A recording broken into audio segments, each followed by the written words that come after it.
All right, everybody. This is Steve Kwan back with Fighting Matters. I'm here with Mike Mahaffey again from Old Bastard Jiu-Jitsu. Mr. Mike, how are you doing? I'm doing awesome. How are you? How are both of you doing? I'm also doing good. I'm also doing good. And we got a first-timer here to our panel. We've got Molly Reis. Molly, how's it going? It's going great. I'm so happy to be here. I am happy to have you. I am very excited about this conversation. Now, I could do an intro here, but I think maybe it's more exciting for you to do it. Why don't you tell us a little bit about your story and who you are, just for the audience's benefit? Absolutely. I've been in martial arts my whole life, but I've been doing jiu-jitsu for the past 21 years. I'm a 3-stripe black belt. I also happen to be a trans woman, which is an interesting thing to be in jiu-jitsu nowadays. But yeah, I'm based out of Seattle, Washington. I train at Combat Arts Academy, and I'm just so excited to be here. Nice. I can't tell you how excited I am to have you here as well, Molly. This is a big deal for us. We have been looking for someone like you for a long time to be on here. And as we talked about earlier, I think, I mean, I may be wrong on this, but I think you may be the most senior trans woman in the world in jiu-jitsu. I've never heard of anyone with that many stripes on their black belt. Yeah, I think I think that's how it is right now, and you never know. More people could come out, and that would be really exciting, honestly. But as far as the trans people that I know, and I know a few in jiu-jitsu now, I am the most senior. So yeah.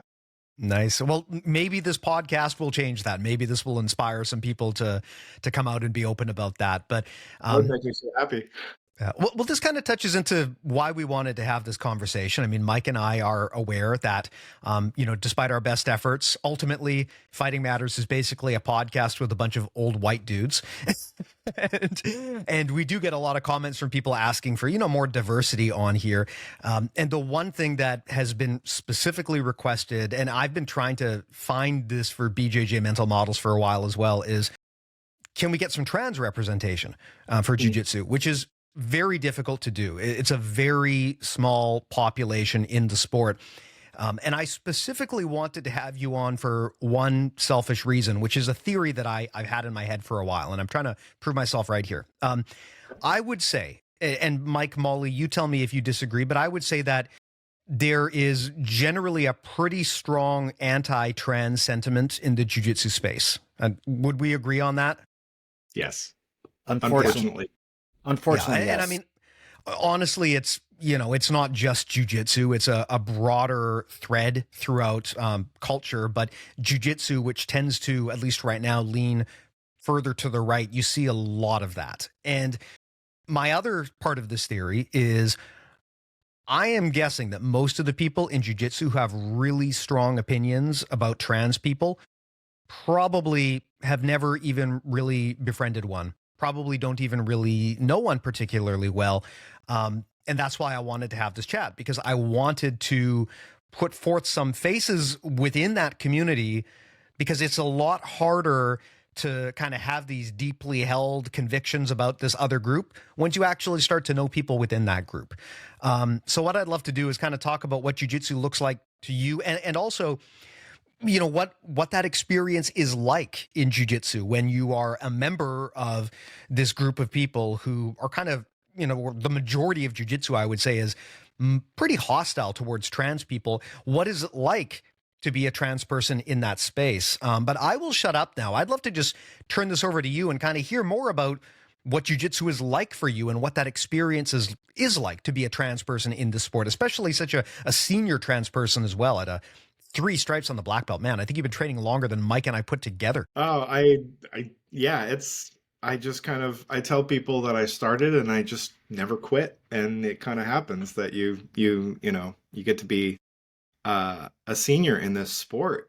But yeah, I think I am about, a year and a half into my transition. So I'm very early. And so I was already a black belt when I transitioned. And so I can kind of look at my jiu-jitsu career before and after transition. And a lot's happened, after I've started transition. But I mean, before I came up in Texas, and so in Texas in the early aughts, there were tournaments basically every weekend all over Texas. And so I would compete every weekend. I was basically a jiu-jitsu bum for a while. I was couch surfing. I just trained and trained and trained and trained. I moved to Seattle a little over 10 years ago as a brown belt. I got my black belt up here. And it wasn't until during the pandemic that I started like figuring myself out.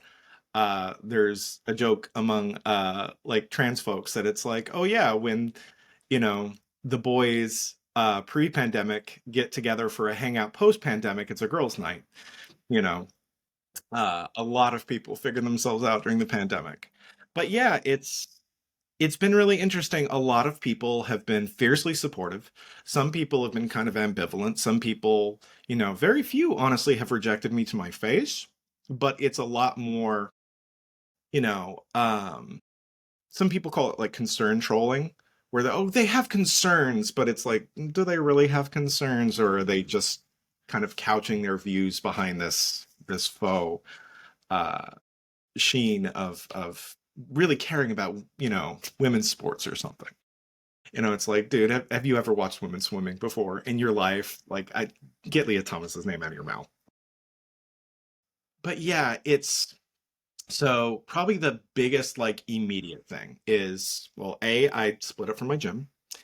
Um, and that was hard. I was there 10 years. I got my black belt there, and you know, initially there was support, and then it became really clear really fast that like that support was only there in the absence of any kind of pushback. And to me, if you don't support somebody when there's any kind of resistance, that's not really support. And so I split from my gym. Now I'm at Combat Arts Academy, CAA, in Seattle, and they are fiercely supportive, fiercely defensive.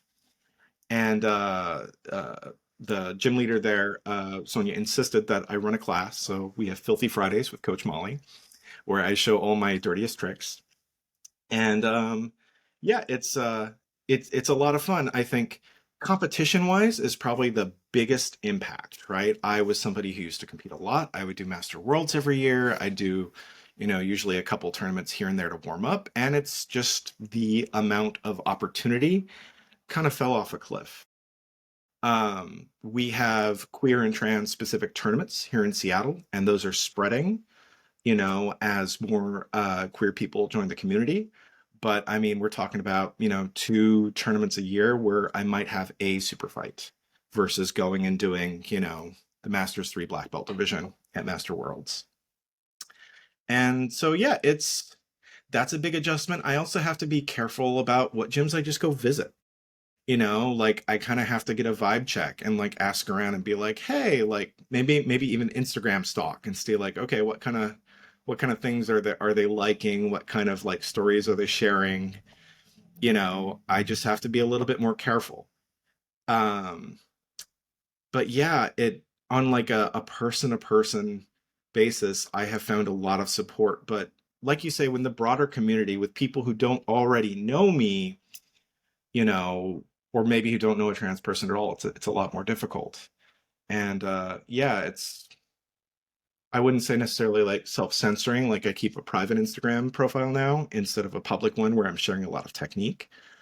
Um, but I'm just a little bit more selective about where I go. This is probably the most public-facing thing I've done post-transition.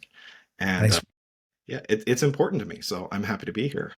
Well, I can't thank you enough for coming on, because I mean, Mike, I'll turn it over to you to maybe share your thoughts too. But it takes a lot of bravery to not just to be a person in your situation, but also to be willing to speak about it, because it does invite blowback from a certain type of people, and that is a concern that I think people who fall into kind of a more traditional jiu-jitsu demographic, you know, like the young straight male demographic that dominates so much of the sport, I don't think people realize how carefree it is to be in that demographic when you compare to other demographics, right? It's like you said, a lot of dudes who kind of fall into the I guess the prime demo for jiu-jitsu probably don't have to spend a lot of time, you know, shadow stalking and Googling the gyms they show up at, because they're concerned about their own personal safety, right? That is not a concern that many people will ever have to understand. And so I think it's good to have conversations like this so that people understand what it is like, because, you know, like you mentioned, it's a lot harder to hate on someone once you connect with them at a human level and you understand what they're actually going through. But yeah, Mike, I'd love to hear your thoughts on this. I mean, First of all, I said it before we started recording, and I'm going to say it again. I'm so excited to have you on, Molly. I've been following your Instagram for a while, and you just seem like a super cool person, and I'm really excited to get a chance to actually talk with you. Uh, but I want your advice on some things. Hmm. There are, I know we have some trans people training at our gym, right? And I know some people who we've known pre and post transition. And I think it's been hard for some of those folks to come back after their transition, right? Hmm. No matter how supportive an environment we're trying to offer, right? Um, so I'm curious as to what your thoughts are as to how we as a community can try to make that as comfortable as possible for folks, because there's a couple people in mind that I'm thinking of now that I miss, and man, I'd love to have them back. Yeah, and it's tough, and transition, you almost become an entirely different person, and so something that I've kind of come to realize in the last year and a half is a lot of people and places and things in your old life you're going to kind of leave behind. And so it might be the kind of thing where these people don't leave jujitsu, but when they go to their old gym, it's not even what you're doing. It's they have so many memories of their old self at this gym, and old habits. And, all these people knew them. And maybe they're doing their absolute best to never dead name or misgender, but it slips every once in a while. And that kind of dead name and misgendering, like, it's different for everybody. Some people, they hear it, even if it's an accident, it can be upsetting. Me personally, it's more about intention. Like if somebody slips up, I'll just kind of casually correct them and keep moving. If somebody is intentionally dead naming me, we're gonna have a very stern conversation. Um, but yeah, it can be tricky, and I think the big thing to take away is like it's not necessarily your fault. It just might be like this person, it reminds them too much of their old life and they're trying to make something new. I think the best thing you can do is keep treating them the exact same. Just like switch over the new name, the new pronouns, uh, but just like treat them like a part of the team, like they've always been their new self, their real self the whole time, you know? And I'd say the other thing that really helps is just talk to these people because it's different for everybody. Like, I know some people, something I struggled with initially is when I would tell people stories about my old life, and somebody refers to you by name in the story. What name do you use? Do you use your old dead name? Do you use your new name? New pronouns, old pronouns? Like, how does it work? How do you even refer to yourself? Pre-transition. I like to say I used to think I was a dude. I'd say, oh yeah, back when I used to think I was a dude, like how misguided was I? But I use Molly when I talk about like, oh yeah, when I was a little kid and my parents were like, hey Molly, come over here, even though I was not Molly back then. But that's a personal thing. And so I think it's really important just for kind of individual to individual, just be like, hey, if somebody accidentally dead names or you or misgenders you, how would you like me to handle it? Would you like me to like stop them right away? Would you like to just quietly talk to them? Um, and because it's different for everybody. I there was actually a seminar that we had at CAA at my gym, and we had this very prominent kind of like icon of Brazilian Jiu-Jitsu come by, and I'll just say it was a huge honor for us. But he called me up to be his uke. I was so excited, like yeah, he's my hero. And he was demoing and he kept misgendering me over and over. And but I hadn't introduced myself, and so afterwards I could look around and I saw some of my teammates were like glaring daggers. I'm like, oh no, please, please. I think this is an accident. So when it stood up, I just quietly was like, hey, FYI, I'm a girl. He was horrified. He was like, oh my God, I'm so sorry. And I'm like, no, no, it's okay, it's okay. Let's just like moving forward, fix this. He made a point of calling me up as Uke again and gendered me correctly the rest of the time. And then for the rest of the seminar, he would like ask people their pronouns. And so it's like stuff like that where there was no bad intentions. It was just a slip up. And when you gently correct somebody, all of a sudden they're like, oh no, I really want to do this right. Like, and that's how it worked for me that day. For somebody else, maybe getting misgendered constantly in front of a big group of people is really traumatic, but it's different for everybody. And the only way to really know is to talk. Yep. That beautifully said, beautifully said. I remember, and I was telling you about this offline, the moment that kind of woke me up in my life to realize, I didn't before this, and this was maybe over 10 years ago, but before this, I didn't really think much about the trans lifestyle or the trans situation one way or the other. It was just, I was aware it was out there, but I was kind of apathetic to the whole thing. But I remember one time at work, we got called into an all hands emergency meeting. And I remember thinking, fuck, we're all going to get fired. But no, actually, thankfully it was nothing so unfortunate. What it was one of the people on our staff had made the decision to transition from male to female.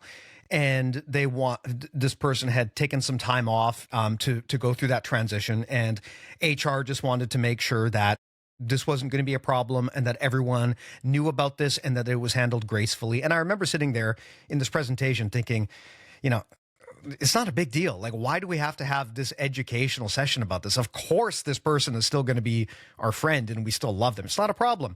And then they did the Q&A section and someone spoke up. And there was a person in the audience who is insistent that they should and will continue to refer to the person by their old name. And basically said, I'm just going to do it. I'm going to keep calling them by their old name. Why should I have to change? And HR had to very delicately inform this person that you will refer to this person by the proper name. And that was really shocking to me that someone would just intentionally be such a dick about things, And then as I started to observe how my friend's life changed after transitioning, I realized that the world is unkind to trans people in a way that most people who don't know a trans person, they will never understand. But once you start to add trans people to your circle of friends, you realize that I think, Mike, maybe, I don't know if this is maybe an overly strong statement, but my feeling is it really feels to me like trans rights is going to be the next big civil rights battleground, if it isn't already. I think that out of all of the disenfranchised groups that I know of or that I deal with on the regular, trans people are more persecuted. They have a higher risk of suicide. Just the impact, that the way that the world treats them is so much more negative. And I really hope that if nothing else, we're able to shed some light on that. But that to me was a big wake up moment. And I'd love to know from your perspective, Molly, what was life like when you made this transition? Did you notice an immediate seismic shift in how people addressed you? Because as you brought up a few examples here of some of the concerns that can come up, but how did your life change? And were there any negative elements that suddenly appeared which were never there before? Sure. It was something where there were some people who were fiercely supportive right off the bat. My old team, they wrote me a card and they all signed it and they're like, we love you, you're always you, that kind of stuff. There were some people on my old team that all of a sudden didn't want to roll anymore, that didn't want to chat anymore, that, even little stuff like they wouldn't comment on the Instagram anymore. And just started gradually distancing themselves. I've been very lucky in that I've never received any kind of vitriolic hate to my face. The closest thing would be, the incident that resulted in me separating from my team. And even that was just kind of like the couch in what I talked about earlier, is concern trolling, but I do notice when people look at me, and when I'm feeling a little bit froggy, a little bit more confident, I encourage them to take a picture. But other than that, it's like, I've been at dinners where it's been like this table to the right of me, they keep staring at me and, I'm decked out, I'm looking phenomenal. And this person keeps staring at me and it's making me uncomfortable, and that's something where as a guy, you don't think about, It's just like, oh, this person's staring at me. They must be into me, you know? Or like, oh, do I have something on me? Do I have food in my hair? Right. But yeah, it's just a lot of little things like that. You just start becoming a lot more aware, and I become more aware of like, okay, if I'm going to such and such place, how am I going to dress? Am I going to go in what trans people refer to as stealth mode? Where maybe I put my hair up, I don't wear earrings, I wear something that's more gender neutral, you know, or am I going, you know, with some intention to present more femme, you know, but that kind of has a risk too, not only of people, doing something, saying something, but also if I'm going stealth and I get stirred, yeah, whatever. I go stealth when I travel for simplicity. Going through airports, TSA, they say this way, sir. Sure. If I'm in a dress, wearing makeup with earrings on, I'm wearing nice shoes, I'm carrying my purse, and somebody stirs me, I'm like, dude, come on. Like I think that's a Sotogari time. yeah. Yeah, we're gonna be dropping. For me, it's I really love Sumigashi. Oh, there you Uh go. Perfect. yeah. But yeah, I think there's a lot more choices. What I will tell my friends is, you know, I have never been happier. I feel so much myself. I feel so happy, but life has gotten a lot more complicated, and yeah, you have people and places and groups in your old life that just don't really fit into your new life. And sometimes it's not personal, you know. Sometimes it bums you out. I recently separated from my wife. We are still very close friends. We're great. She trains too. She's a black belt as well. She's phenomenal. She's placed at worlds multiple times. I'm so proud of her. But it was something where I'm a different person, and we're, like I said, we're still friends, but we didn't fit in each other's lives anymore.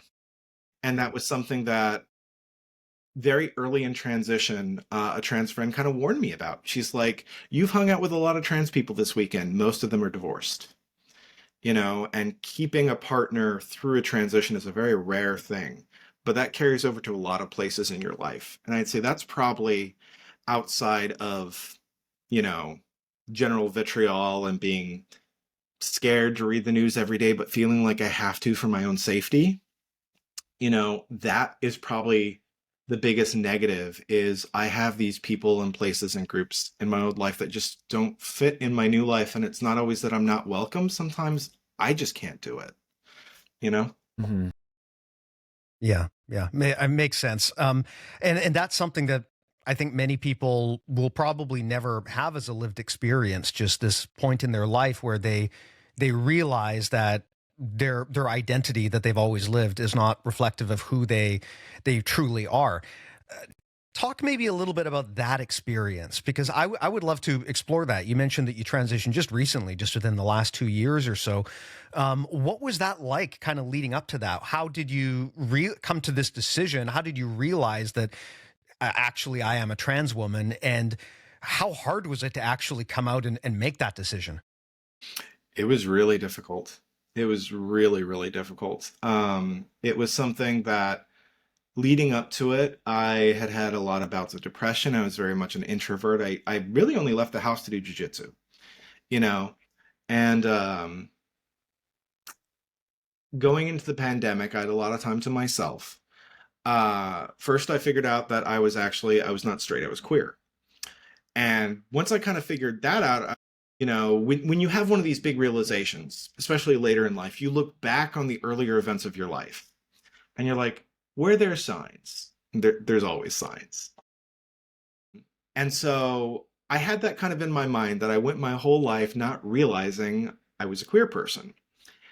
And as the pandemic was winding down, I went to a party, and it was fun. It was basically like a vaccination celebration party. Like everybody had gotten their vaxes and waited the Hot 2 weeks. vax summer, I remember that. Yeah, and so I was at a party and I was inebriated. And I remember I had this thought. I was so happy to be around people, and I was talking to somebody else who also had realized they were queer over the pandemic, and I just had this thought of like, what else did you miss? Hmm. From there, I started just reading more about, gender in general. And I had about 6 or 8 months where I considered myself non-binary, where I just started exploring different gender expressions.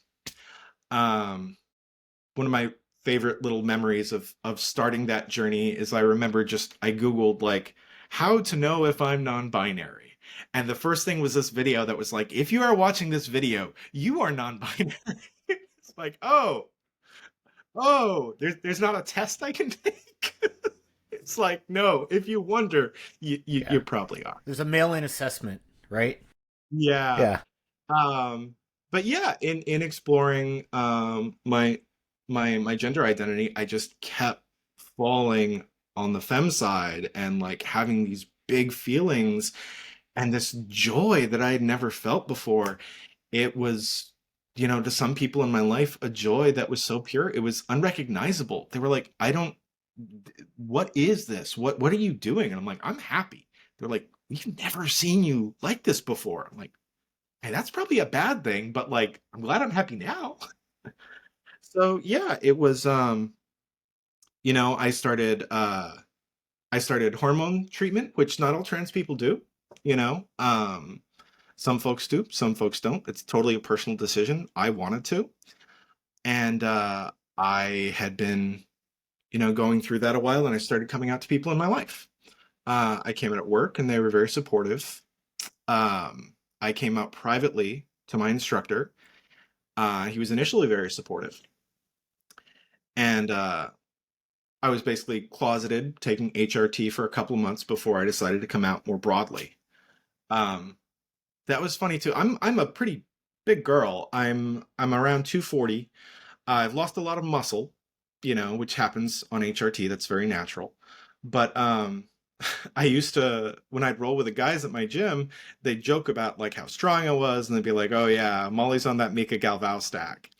And I just giggle to myself because I'm like, I'm essentially on anti-steroids, and I'm still ragdolling you. Maybe you should work on your technique. Well, I love I'd love that. to I love actually that.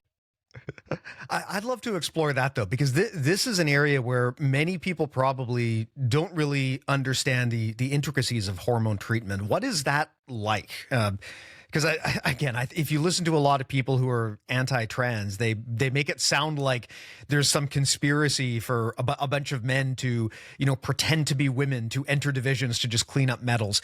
But I think most of those people don't really understand what's actually involved in something like hormone therapy. Maybe talk a little bit about that and kind of what led to that decision and what the impact of that has been on your life, what that does to your body, and how you found that experience. Sure, I'd love to. I'll also just really quickly note about some of that stuff is I do think that there are people that don't fully understand like hormone therapy or the impact it can have. I also think there are people that have that kind of stance just from a very misogynistic standpoint, the kind of people that believe like any man can beat every woman, you know, and so a lot of that anti-trans stuff, it doesn't matter what you do. If you used to be a man, you can by default beat every woman, and that's just a really horrible misogynistic standpoint.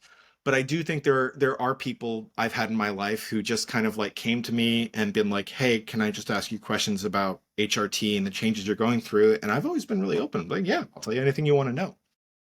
So for me, I live in Washington State, and we have really, a really great system here. I originally I contacted a trans healthcare navigator, which was a non-doctor person, but was basically able to say, here's what's covered by insurance, here's what you need to do, you can go and do all these things. Um, so they sent me to a trans healthcare clinic here in town, and I went when I was still non-binary, and I initially went just because I wanted information. I'm a very autistic person, and so like the first step of anything for me is research. And so I'm like, I want to not research on the internet or listen to, I want to go and talk to a doctor and get like information about how this would work. And the doctor was great. She gave me a lot of time, a lot of information, and she was like, "Hey, come back anytime in the next year, schedule it as a follow-up, and we can take care of whatever you need." So I came back like 8, 9 months later, and I was like, "Hey, I'm ready to start HRT." She goes, "Great. How do you want to do it?" And there's lots of different ways. You can take pills, you can do patches, or you can do injections. It's the same stuff you're putting in your body. You're putting estradiol, which is essentially like synthetic estrogen. You know, this is the same substance, the exact same substance. A lot of people who are going through really awful menopause symptoms as the estrogen, nosedives in their body, they'll inject this to like offset and try to get their levels back up. Some trans people also go on androgen blockers. They go on T blockers. And the most common one is, I'm going to mess up the name, spironolactone. People go just call it Spiro. But it's a testosterone blocker. I am very lucky. Spiro has a lot of really nasty side effects, and I have been lucky enough that I am responding to what is referred to as monotherapy, which just means I just take the estradiol and my T is coming down very naturally.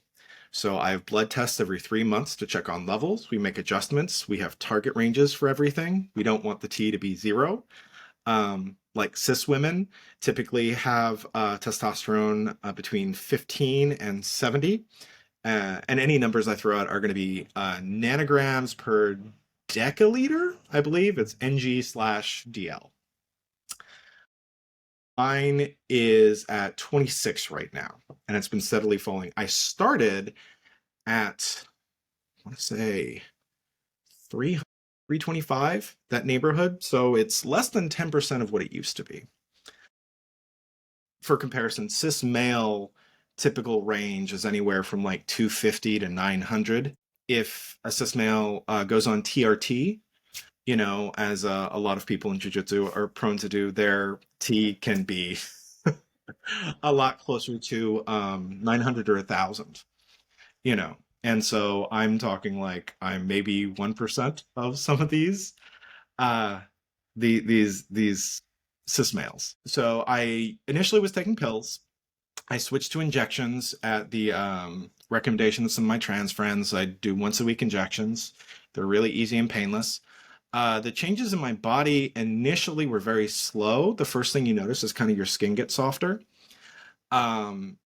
Your body will start distributing fat in different places. And so, and that's not just like the fat moves here. It's just like as you lose fat and then gain new fat, it'll go back in different spots. And so my eyes seem wider and brighter because the fat under your brows, that tends to, go elsewhere. I have a chest now. It's pretty great. I lost a lot of muscle mass. And I do feel physically weaker, especially in my grips. Like there's an in-joke in the trans community about opening jars and how like, yeah, you sometimes do need to ask somebody else to open a jar. Now it's pretty awful.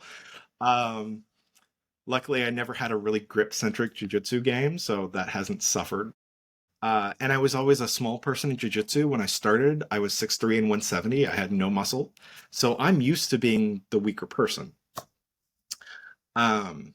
So my jiu-jitsu hasn't suffered, but just overall strength levels, your wind suffers a little bit much because your body is getting weaker, but you're still a lot of times carrying the same amount of mass, you know. But yeah, there's weird things too, because your doctor will tell you a certain list of things, and then the community will tell you, okay, here's the things that actually change. I've gone down a shoe size. My shoulders are less broad. Some people physically get shorter. I don't think I've gotten shorter, maybe a quarter inch. But yeah, it's some weird stuff. Like my mood is a lot better, honestly. And maybe that's transition, maybe that's hormones. Um, I have easier access to my emotions. Like crying is great. Like you feel so much better afterwards and it's easier to do. There's a lot of these things that just kind of add up, but I'm overall a more emotive, happier person. And now the joke at the gym is like Molly's nice to everybody, you know. Um and then I'll proceed to like smash somebody through the mat and make them repeat it, but that's just because it's funny. That's just jujitsu, Molly, right? I Yeah. mean, yeah, for sure. Yeah, I'm gonna twister somebody and smile and laugh at them and be like, "You did so good." Great job. Great job, Yeah. Blue Belt. Good work. Well, this I'd actually love to explore because I don't think anyone's ever asked this before that I've heard. But after transitioning, did your jujitsu game have to change at all? I mean, you mentioned, of course, when you get smaller, that tends to impact your jujitsu. What had to change jujitsu wise? Did you find that you were actually rolling and grappling differently? Did you kind of switch the techniques that used to be your A game to something different? My jujitsu has always been, like I said, very. I've never tried to, you know, rely on size or strength. And, as I've gotten just bigger and more muscular naturally through life, that has been tricky to do, but I've been lucky in that even when I started getting big pre-transition, I had very large training partners that would still outmuscle me. And so I haven't had to make a lot of very big adjustments. Probably some of the biggest ones is now I'm very insistent on avoiding places where somebody can use their strength on me. Because I no longer have that fallback of like, okay, I throw up a triangle and they start stacking. Like if I can't circle out under, now I really need to move back and maybe use my back or my shoulders to do that, or maybe even just like put both hands on my knee and bench press a little to get space. I want to avoid that like the plague now, because it is very common to be outmuscled. And so it's something that I've always kind of enjoyed, but my game has basically switched from a closed guard kind of position where people can put a lot of weight on you and muscle to more of an open guard, lots of frames, and taking the back kind of game. I love taking the back. People, smaller people ask like, "Oh, what's a good game for a smaller person?" I'll be like, "Take the back." Then they can't use their size or strength on you. And then a big person will be like, "Oh, what's a good game for a bigger person?" I'll be like, "Take the back," because then they can't squirm away as easily and you won't feel bad about smushing them. Like, you just be on their back. The back is always the answer. That is true. It's interesting. I'm kind of in between weight wise, so I see it both ways. Sometimes, when I'm significantly outweighed, I have that exact experience where there's a lot of stuff I have to just take out of my repertoire. I know if I try a triangle choke against someone who outweighs me by 50, 100 pounds, it's going to end badly every single time. But on the other hand, sometimes I also outweigh the other person by a significant amount, and it is a real nice luxury to know that if I screw everything up, I can still just bench press them and move them, right? I mean, at least up to a certain point. Once you get to really good black belts, they will make you pay for that every single time. But you have these other options, and it's interesting seeing how your game has to change depending on your size, and so that's an interesting conversation. The grip strength thing that you mentioned was very interesting to me. So I'm guessing you've have to kind of abandon a lot of grippy stuff that you used to do and focus more on kind of a no-gi type game. Yeah, I do enjoy no-gi. I think I still play some grips. I don't play like as much as like the lapel wormy stuff. It's still really fun, especially against lower belts who have no idea what's happening, and you just start like giggling and wrapping their lapel up, and they're like, "What are you doing?" That's a lot of fun. I tell people a lot of my jujitsu is just based off what's funny. Yes. Like my biggest joy is when I'm rolling with somebody earnestly and I hit a technique that makes them laugh. If I hit some goofy back take and I'm on their back and they just laugh and they're like, "What the hell was that?" I'm like, "Hey, we're all having a good time today." Um, but yeah, I do focus a lot on very efficient grips. If somebody wants to break my grips, I'll just let go. if I grab a cross collar and they put two hands on the wrist, I'm like, you can have it, I'll do something else. I never want to put my grip strength up against somebody else's arm strength, core strength, anything like that. So yeah, I'm very focused on a lot of very efficient movements and grips that are really hard to break or address. One of my favorite grips is an armpit grip. The seam that runs under the arm, gripping that is fantastic for a shoulder line control, and it's also very hard to address. So, Have you have you found, Molly? Are there a lot of other trans athletes at your gym currently? I mean, I know a lot is uh, relative, right? But are there other trans athletes at your gym, and have you found that because you're there as a coach, more trans and queer folk are more comfortable and have been coming in? yeah, I actually have found that. When I started teaching classes, we had a couple of trans people join the gym specifically for my classes. We have in Seattle a really great, queer and trans jiu-jitsu community. And some of us are a little spread out right now, but we all tend to go to the same open mats. We go to a lot of the same events. And we all know each other. But yeah, right now we're a little spread out, but I definitely have had people join specifically for me because they felt comfortable. I've had there's one woman I train with who quit jujitsu when she transitioned and then heard that I was teaching, and then she rejoined because she was like, "Oh, look, you can do this." Um, but yeah, I think as bad as things are right now, kind of macro politically, at least in places where it's friendly, like Seattle, LA, San Francisco, and even some places you wouldn't expect, like Indianapolis has a really great queer jiu-jitsu scene. Oh, Uh, yeah, the Les Roll Radio folks are there, right? Kelly and yeah, yeah, Kelly and Andrew. Kelly and yeah. And AJ Klingerman is in the area as well. She's phenomenal.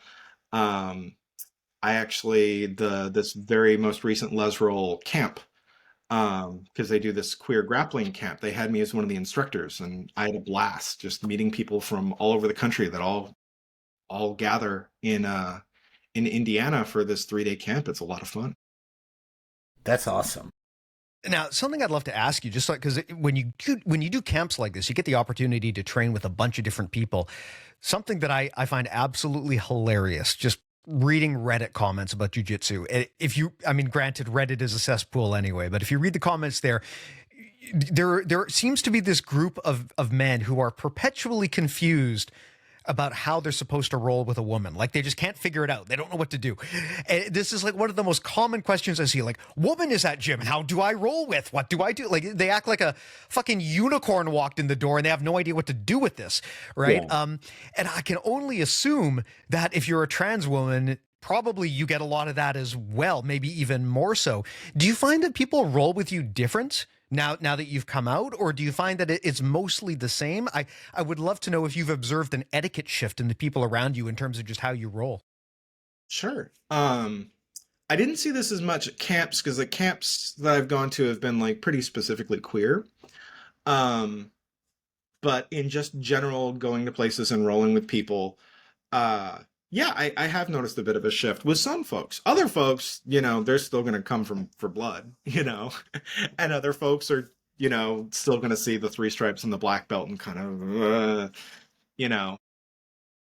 So I'd say it kind of varies from person to person. I have definitely noticed some, you know, um, maybe they're using a little less pressure. Maybe they're, if they muscle something, then they're like, oh, sorry, that was a lot of muscle. I'm like, bro, we're rolling. Use muscle if you want. I'm going to make you pay for it, but that has nothing to do with my gender, you know? So yeah, it's kind of the same thing where it's like person to person, you're going to see some differences and your mileage may vary, you know?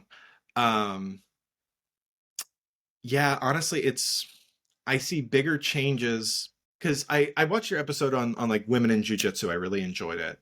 And I think there's a lot of people who, when they do jiu-jitsu, that like weird psychosexual tension isn't there. like as an outsider looking in, it's like you have all this very intimate positions, but as people who train jiu-jitsu, we know that there's nothing sexual about being bottom of north south. Like it sucks, you want to get out. Doesn't matter who's put you there. And so I think for a lot of jiu-jitsu people, it's almost easier to roll with somebody because you're just rolling, you know how to roll, you're going to move around with somebody. But people who have that weird tension with women are also going to have it with trans women because they're not totally focused on the role. They're thinking about other stuff. You know, they have other concerns and stuff they need to go to therapy for, probably. Yeah, that's kind of my take. Like what, you know, people with that kind of mindset tend to complain when there's women in the gym, whether they're trans or cis. And my take is always like, look, that's not, the woman is not the problem. Like that's a you problem, bro. It's because if you cannot put that aside to just do pajama wrestling with people, then that says something about you, right? If you're talking about how like, well, this is a sexual position, like that is completely your projection on this situation. And it's unfair to try to make that the woman's fault because you don't know how to act in a situation like this. There is something about jiu-jitsu that brings a lot of us kind of maladjusted weirdos into the sport, I think sometimes. And so you get a lot of people who just are awkward with social interaction. But I am always kind of amused / horrified at how many people in the sports just seem to be very confused about like what to do if a woman shows up at the gym.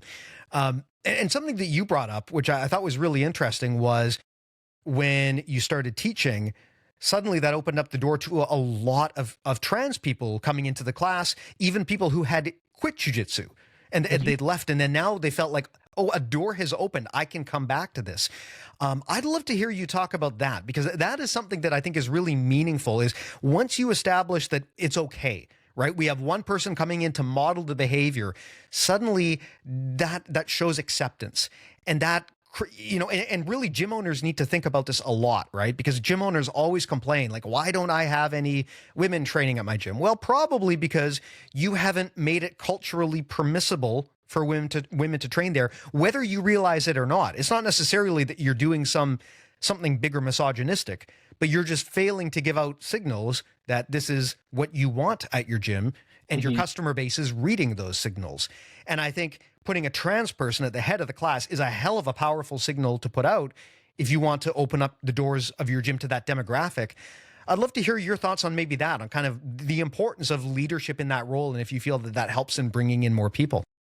I absolutely think it does. I think we have a lot of evidence to prove that in my own experience and other people's experiences is putting, you know, a diverse group of people into leadership positions and to positions of visibility is going to make a diverse group of people feel like, oh, they're welcome here, right? Like, oh, I see myself here. Like, here is a trans person who is a black belt. That means I don't have a ceiling if I'm a trans person that if I start training. If you are a trans person, and even if there's a couple other trans people who train, but they're all white belts, you're just kind of like, do I have a future here? You know, white belts.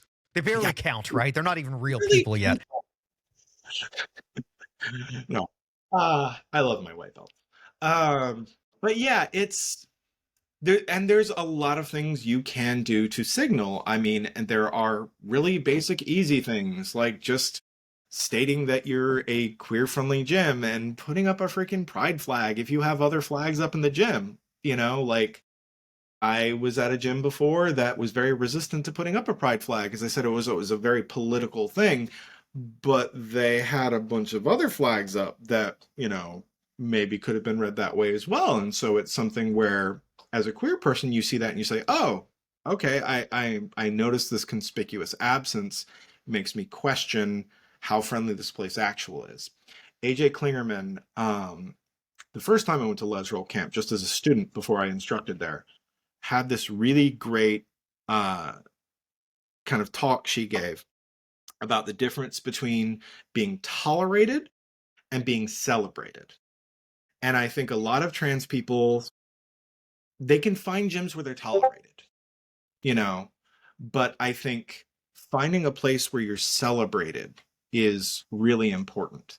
and you really feel like you're part of the team and not just like people are putting up with you. And well, I can go to the morning classes because they're taught by this one guy who's really supportive, but the head instructor doesn't really like that I train here, but will take my money but never, promote me, or maybe doesn't want me to wear the team patch when we compete, or doesn't want me competing at all, versus somewhere like where I am now, where it's literally like, the head instructor was demanding that I run a class. She's excited to have me go and represent at tournaments and go teach at camps, and always excited to have me say where I train and what team I'm a part of. And I'm proud to share that because I am celebrated there. It's a really great place. Now, this I have to ask you about here, because many people will kind of claim this kind of faux moderate centrist approach towards gender issues, where they will say things like, "Oh, I'm okay with it. I'm okay with trans people and gay people, but just don't rub it in my face. Like, don't bring it up. Don't talk about it. Basically, don't ask, don't tell." Right? Like, it's okay as long as I don't have to acknowledge it exists. And so the example that you brought up, where we're talking about, putting up a pride flag, a lot of gyms won't do that because they'll think like, oh, well, either they think it's maybe a political statement, or they're worried about alienating their customer base. However, you will often see a lot of the time, they will make other very political statements on the other side. Often that whole like, let's keep politics out of jiu-jitsu thing is only applied in one direction, which is part of the reason why Mike and I and the rest of us started this podcast, is because we realized there has to be a voice for the other direction, right? We can't have a situation where, Bolsonaro is getting a celebratory jiu-jitsu black belt, but meanwhile, we're being told, well, we can't talk about like trans issues in jiu-jitsu, right? Yeah. It's easy to tell people keep politics out of jiu-jitsu, when on the other hand, you are also making yourself the gatekeeper of what's political and what's not, right? Well, so Mike, I'll turn that over to you first, and then let's bounce it back to Molly. Mike, what did you have in mind? Obviously, I can't speak for the trans community because fucking look at me, right? I don't nearly have the style Molly does, but I have a lot of trans people in my life that I love very much. And my response to that as a cis guy, when people say things like that to me, is like, I'm not the one making trans people's existence political. Like, I'm just saying, hey, they exist. We need to treat them like human beings, like everybody else, right? It's them that are making it political. It doesn't have to be political. They're that quote unquote side, the far right, the right, are the ones politicizing this. So I don't know. It pisses me off, and I apologize. I'm not trying to take it away from you, Molly. No, like I love hearing this from other people too, and it's not only trans people who can be saying this. Like it's got to be, to really get through to a lot of people who are maybe sitting close to that edge of starting to question some of the stuff, starting to really think critically. I think the best thing is for their peers to speak up. For a group of cis guys, the best thing is not for an outside trans person to come in and say like, hey, what you're doing isn't cool, but for one of them to speak up and be like, hey, this is dumb. Why are we saying this? Why are we thinking this? Like, that in-group peer to speak out can be really powerful. And I think it's great, and to go and speak out like that and do what you guys are doing. Like, it's fantastic.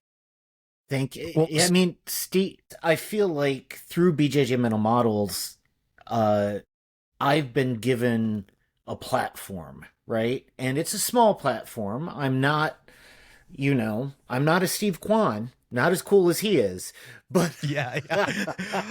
Thanks, Mike. Your platform is about the size of a dime then, and mine is about the size of a nickel, but I appreciate it anyway. Thank you. Fair enough. But like, especially in the past few months, I made a very conscious decision that I'm not just going to promote myself or jiu-jitsu or like any coaching services I have. Like, I feel like it's my duty to use this platform for good, right? And so, pardon my language, fuck all of it. I'm going to speak out, right? And I'm so grateful that you're here with us, Molly. Like, it makes me really happy to have this conversation with you. Yeah, I don't know what else to say, but like, they're not going to shut me up. So I got your back. Thank you. Yeah, I love that, and it's so encouraging to, for every negative thing you hear or person you run into who maybe doesn't want to associate with you anymore, meeting somebody who's like completely supportive or maybe even more supportive because now you're out and they actively want to include you as part of the community. Like it adds up and it's encouraging. And like there was a time where I wasn't sure if I could continue jujitsu, you know? Finding initially the queer communities in jiu-jitsu, the Les Roll Camp, the Queer and Trans tournament we have here in Seattle, and the group of people surrounding that is what kind of kept me going. But beyond that, I've just been so encouraged by finding all these allies who aren't part of that group, but are still just like fiercely supportive and defensive. Like I've literally, I had one of my friends, there was somebody who was being, really not cool about me being trans. And they literally told me, they're like, I'll take an assault charge for you. I don't care. And I'm like, please don't do that. But I mean, that's touching, you know? It's one of those situations where, it's the thought that counts and maybe we should just leave it at that. Yeah. Yeah. Yeah. Something, Molly, that I do want to ask you, because this is, you mentioned earlier, you used the phrase concern trolling. And I really think we need to expand on this, and I'll explain it in a bit. But first, can you introduce what that is and maybe how that manifests? Like, what do you mean by concern trolling, and how does that come up in this context?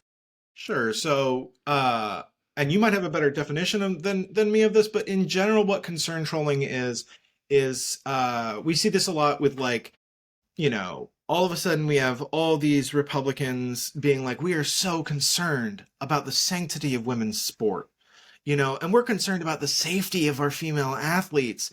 And you've never heard this before. They've done nothing but defund the schools, or the fields and the equipment women use are constantly substandard.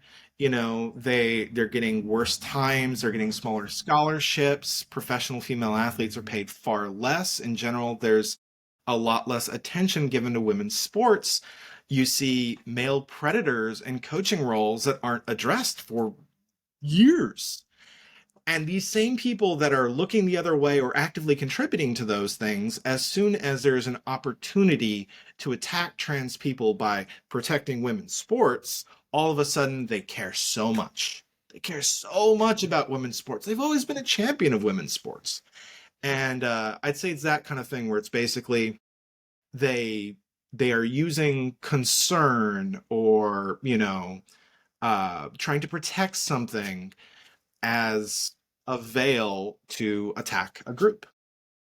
Well said. Well said. I mean, and I agree with you completely. I remember when this whole thing started to first really get a lot of traction, where all of a sudden in the far right bubble, there was all of this concern swelling up about trans people, ruining women's sports.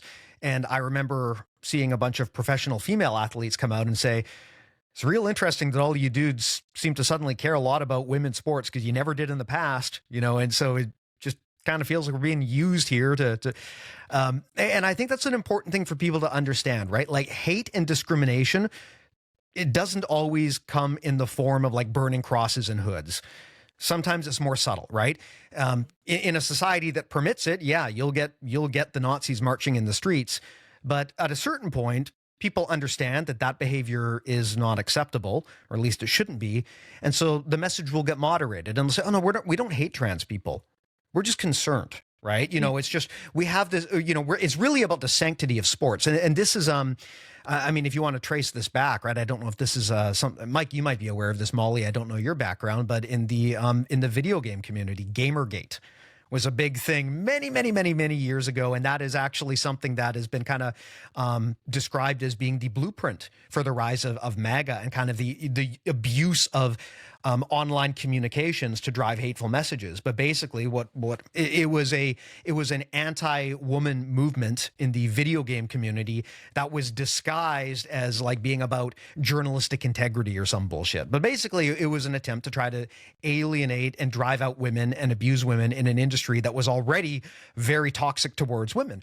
And so that's what happens sometimes when people realize that, well, you can't straight up say the racist thing or the sexist thing, but maybe we can misdirect here. We can do some like sexist jujitsu and we can kind of, misdirect so that people don't know the message we're really trying to send.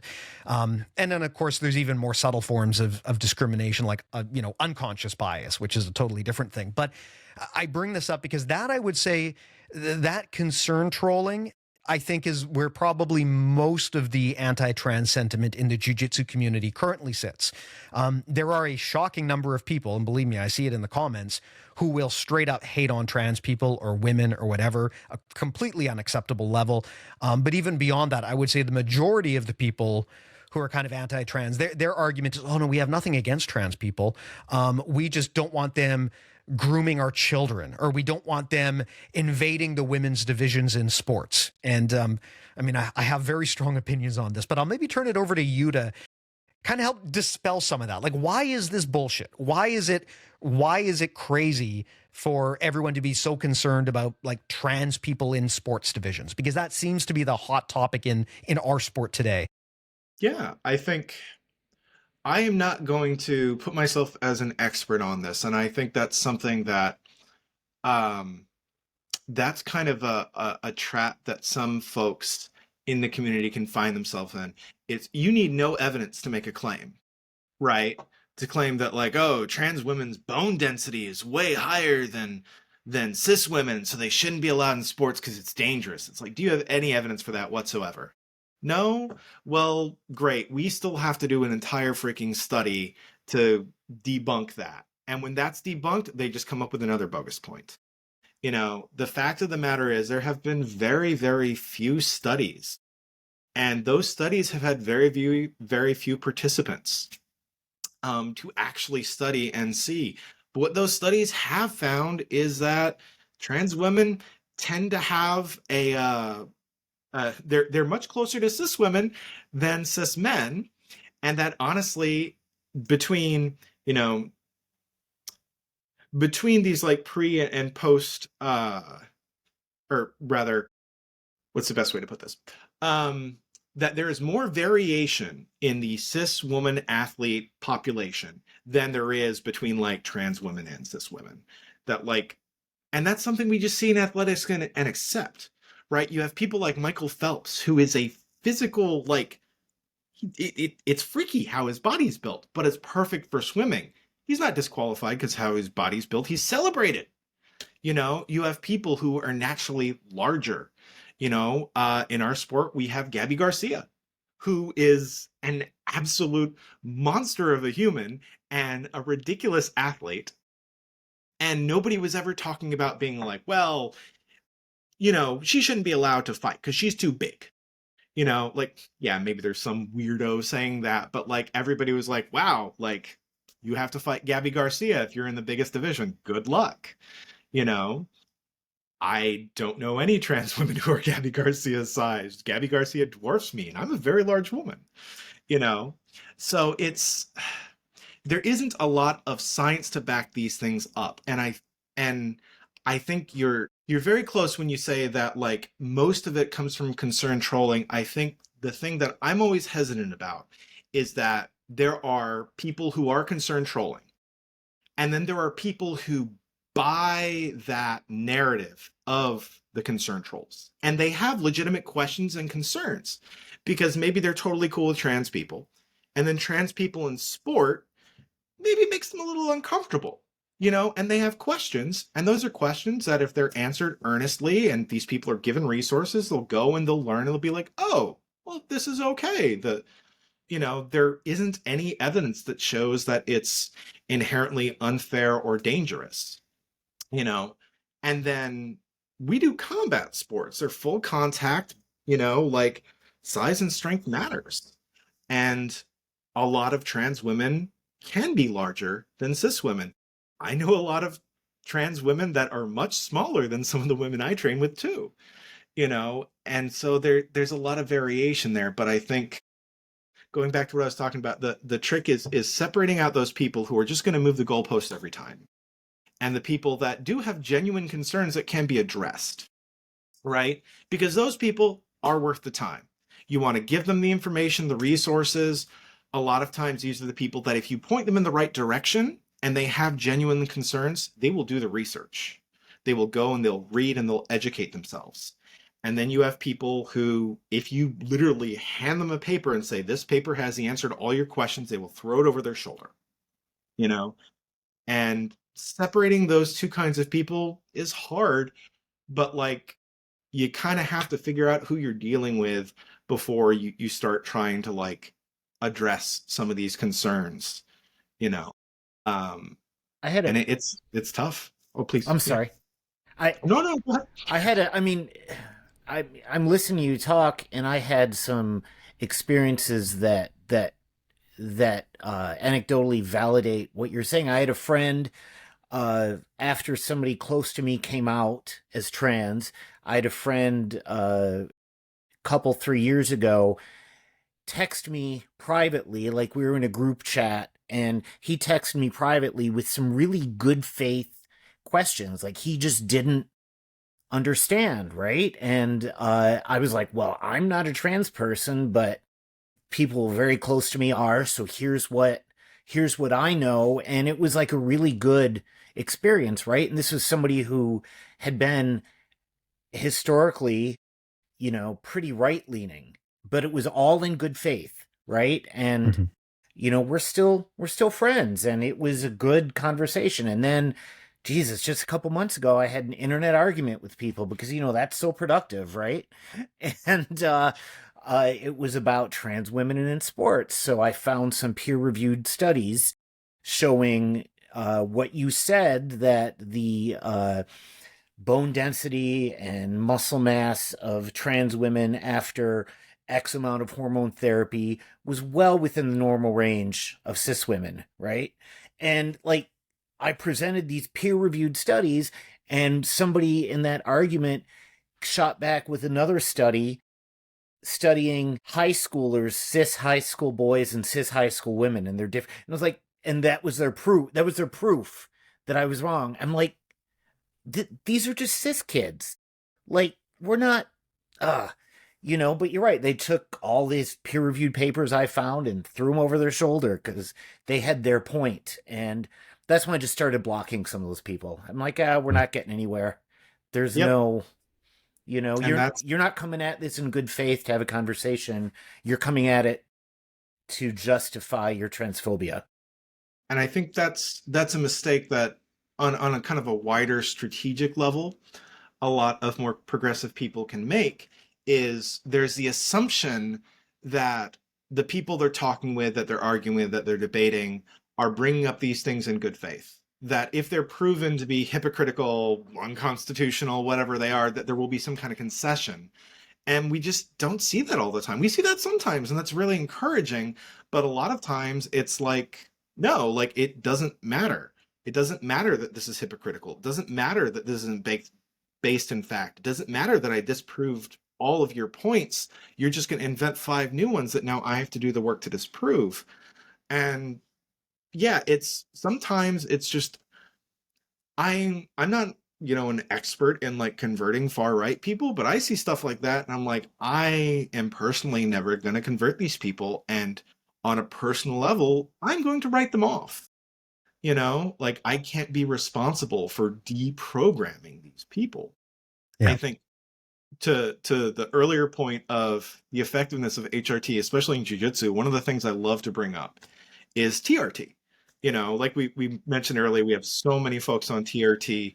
They're finally doing steroid testing in jiu-jitsu after years and years of not. We have some very high-level athletes that like ran away from steroid testing.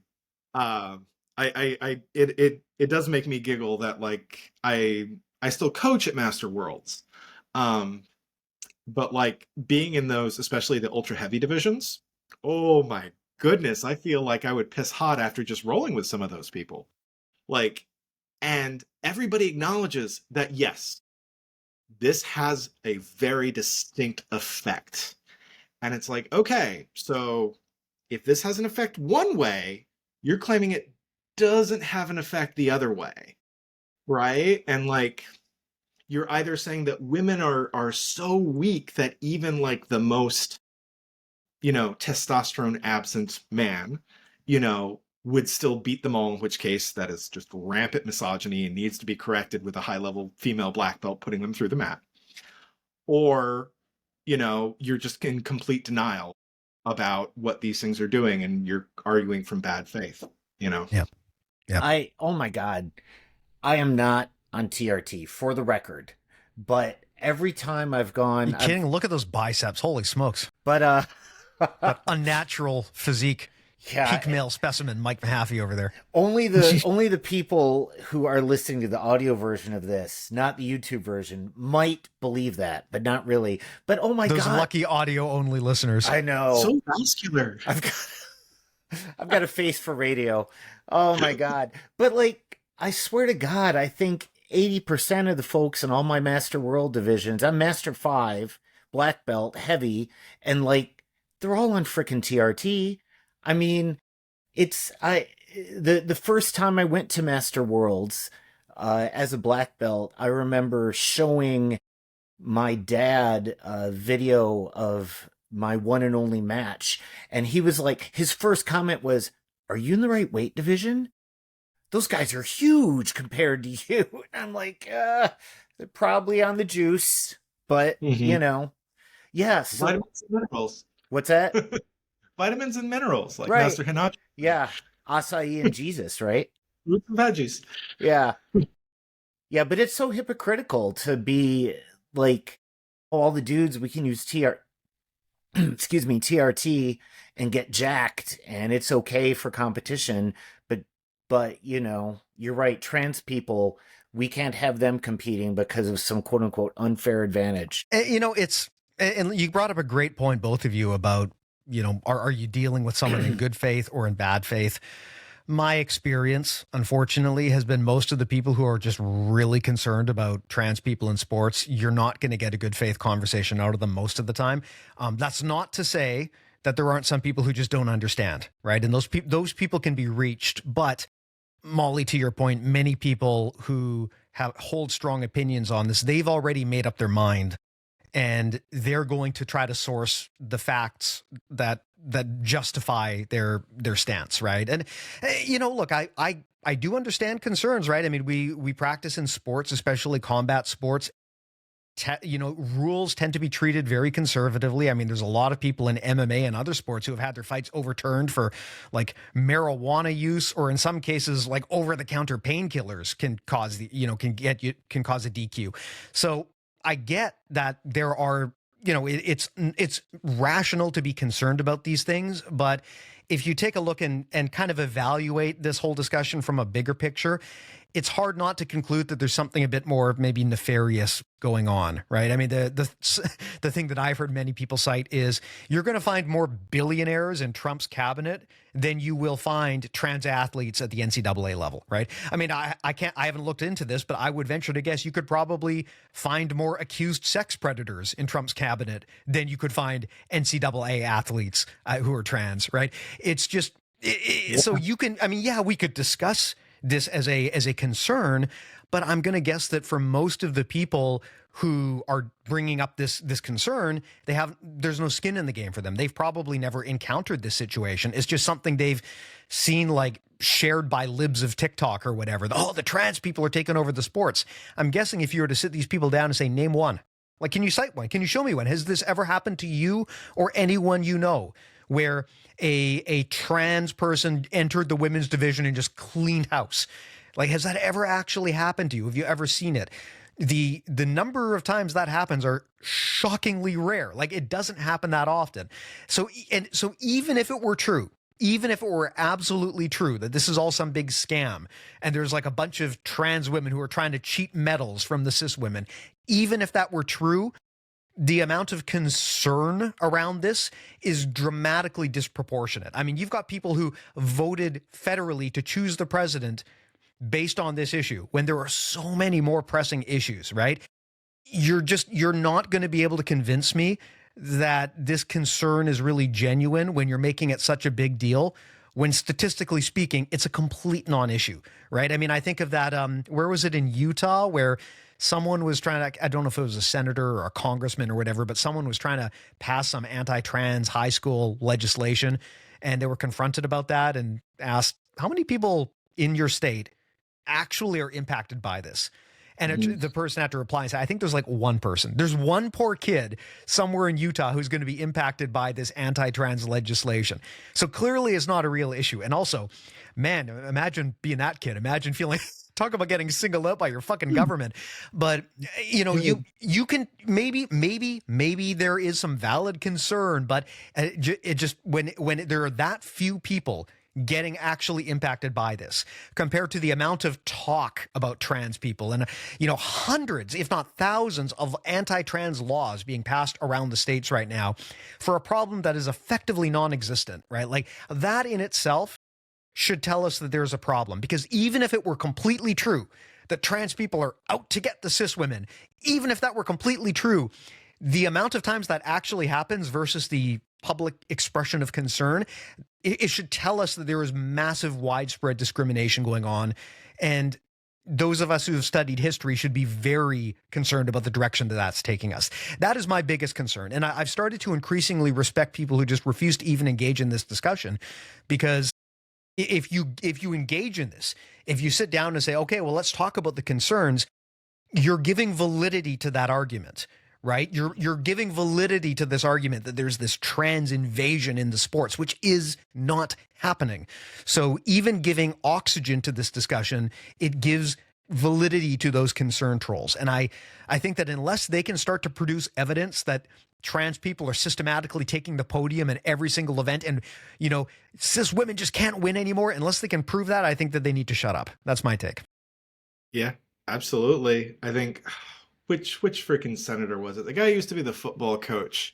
One of the things he brought up recently. Tuberville or something? Yeah, he was saying entire men's teams are transitioning to dominate women's divisions in college sports. I was just like, are you freaking kidding me?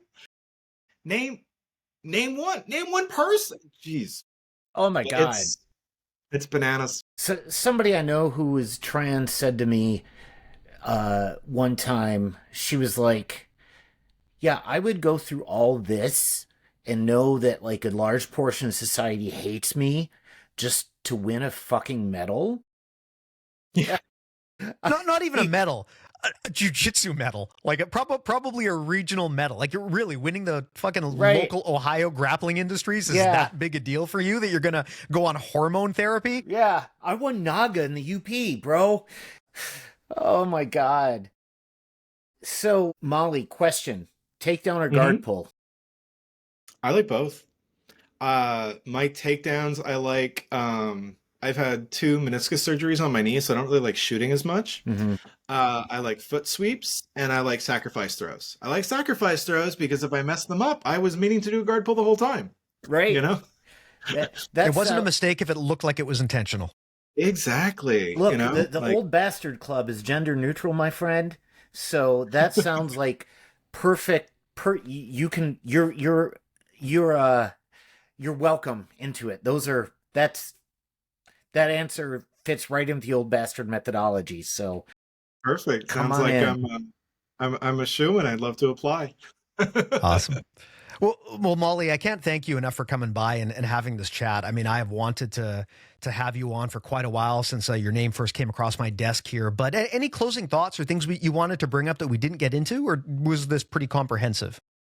I think this was really comprehensive. I would just say if you are a trans or a queer person who is thinking about getting back into jiu-jitsu, thinking about leaving jiu-jitsu, or thinking about joining jiu-jitsu for the first time, I would just say that, like, you will find more support than you expect if you look, and that there is a pretty extensive and rapidly growing network and community of trans combat athletes that would love to have you.